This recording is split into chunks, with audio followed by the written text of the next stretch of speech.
सकाळी 6 वाजता आमच्या लोटे गावामधील पीर लोटे ह्या भागामध्ये जी पिण्याच्या पाण्याची लाईन आहे त्या पिण्याच्या पाण्याच्या लाईनमधून केमिकल इंडस्ट्रीमधील इफ्लुएंट हे पिण्याच्या पाण्याच्या लाईनमध्ये इफ्लुएंट आलं आणि हे इफ्लुएंट पाण्याच्या लाईनमध्ये आल्यानंतर आमच्या गावातील ग्रामस्थांनी नळातून बाहेर पडणारं पाणी हे पिवळं आणि हिरवं अशा प्रकारच्या कलरचं पाणी येत होतं। त्या पाण्याला भयंकर असा वास होता आणि अतिशय विषारी घातक हे पाणी पिण्याच्या पाण्याच्या लाईनमध्ये आलं।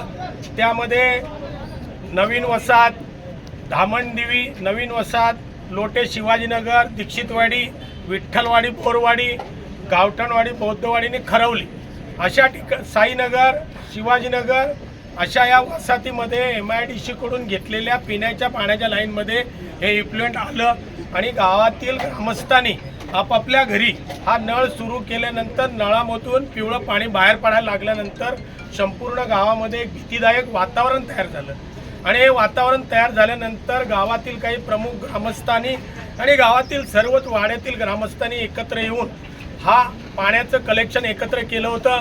कुणी बकेटमध्ये केलं, कुणी बादलीमध्ये केलं, तर प्रत्येक वाडीमध्ये पोचलेलं पाणी हे कलेक्ट करून आम्ही या ठिकाणी लोटे ग्रामपंचायतीच्या जवळ एकत्र सगळे जमा झालो। त्यानंतर लोटे MIDCचं जे काय युनिट आहे WTP, त्या ठिकाणी WTPला आम्ही हजर झाल्यानंतर संबंधित अधिकाऱ्यांना MIDCचे डेप्युटी एक्झिक्युटिव्ह इंजिनियर, त्याचबरोबर MPCBचे अधिकारी आणि MIDCचे अधिकारी, इंडस्ट्रियल असोसिएशनचे अध्यक्ष या सर्वांना एकत्रितपणे करून ही जी काही चर्चा आहे ती आम्ही एकत्र केली।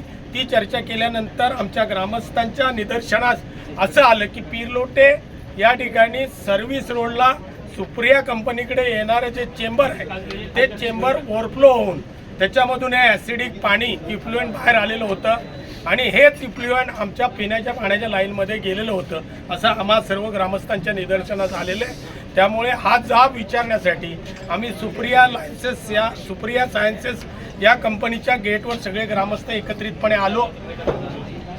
सुप्रिया लाईफ सायन्सेसच्या व्यवस्थापकीय अधिकाऱ्यांना याचा जाब विचारला असता त्यांनी हे पाणी आमच्या कंपनीचं आहे अशी मान्यता त्यांनी त्या ठिकाणी दिली। ही मान्यता MPCB MIDCच्या अधिकाऱ्यांसमोर त्यांनी आमचं पाणी आहे असं कबूल केलेलं आहे। त्यामुळे इथून पुढे आम्ही आता या कंपनीवर त्याचबरोबर आम्ही MPCB आणि MIDC या सर्व यंत्रणेवर गुन्हा दाखल करण्याच्या तयारीमध्ये गाव आम्ही संपूर्ण आहोत। आणि लोक प्यायलेले आहेत सकाळी आणि समजा याच्या पुढे पोटदुखीसारखे आजार निर्माण झालं हॉस्पिटलला कोण असतील याची सर्वस्वी जबाबदारी सुप्रिया केमिकलची असेल। मॅनेजमेंटने नंतर कुठचा माणूस आला काय विचारायला तर हात पाठवू नका, असे धंदे करू नका।